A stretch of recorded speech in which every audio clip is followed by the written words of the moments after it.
সুপ্রিয় দর্শক মণ্ডলী, এই মুহূর্তে মাঠে উপস্থিত এবং দেশে কিংবা বিদেশে যেখানে যে অবস্থায় আমাদের এই অনুষ্ঠান উপভোগ করছেন সকলকে জানাচ্ছি সাদর সম্ভাষণ।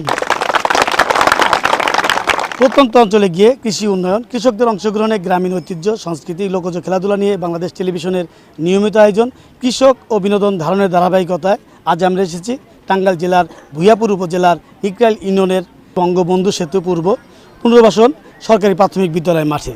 সঙ্গে আছি আমি রফিক রাত এবং আমি নুরুন্নাহার হারুন। উপভোগ করুন আমাদের আজকের আয়োজন।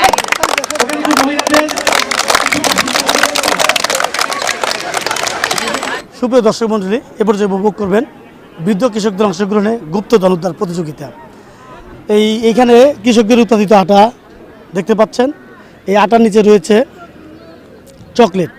কৃষকদের যা করতে হবে, ওখান থেকে দৌড়ে এসে ফু দিয়ে সব আটা পরিষ্কার করে চকলেটটি মুখে নিতে হবে। যার প্লেট সবচেয়ে বেশি পরিষ্কার হবে সেখান থেকে আমরা প্রথম এবং দ্বিতীয় জনকে পুরস্কৃত করব। উপভোগ করুন বৃদ্ধ কৃষকদের অংশগ্রহণে গুপ্তধন উদ্ধার প্রতিযোগিতা।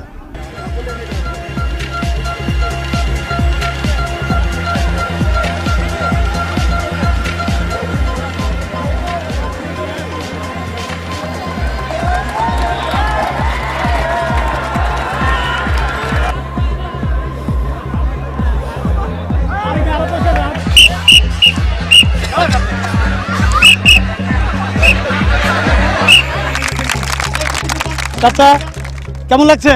খুবই আমার আনন্দ লাগছে। এই খেলায় আমার অংশগ্রহণের জন্য খুবই আনন্দ লাগছে। চকলেট কই আমার মুখে? এই চাচার প্লেট তো পড়ে গেছে। হ্যাঁ, পড়ে গেছে। পড়ে গেছে, হ্যাঁ? জি। কিন্তু আপনি অনেক সুন্দর সেজেছেন। এই বাসায় কি এরকম মাঝে মাঝে সাজেন? না। চাচা, এই যে কি মুখে কি মাখছেন? আলা আটা মাখছেন। সবাই মাখে পাউডার, আপনি আটা মাখলেন যে? আলা কি করবো? আপনার বয়স কত? আমার 90। 90 বছর বয়স নিয়ে খেললেন। দর্শক মন্ডলী, এই 90 বছর বয়স নিয়ে আমাদের এই খেলায় অংশগ্রহণ করেছেন। গুপ্তধন উদ্ধার প্রতিযোগিতার বিষয়ে আমরা পেয়ে গেছি। আপনার নাম কি? মোহাম্মদ হারাজ আলী। এই হারিজানের হাতে পুরস্কার তুলে দিচ্ছেন আমাদের আজকের অনুষ্ঠানের প্রধান অতিথি মাননীয় সংসদ সদস্য জনাব তানভীর হাসান ছোট মনির। দ্বিতীয় বিজয়ের হাতে পুরস্কার তুলে দিচ্ছেন আমাদের আজকের অনুষ্ঠানের প্রধান অতিথি জনাব তানভীর হাসান ছোট মনির, মাননীয় সংসদ সদস্য।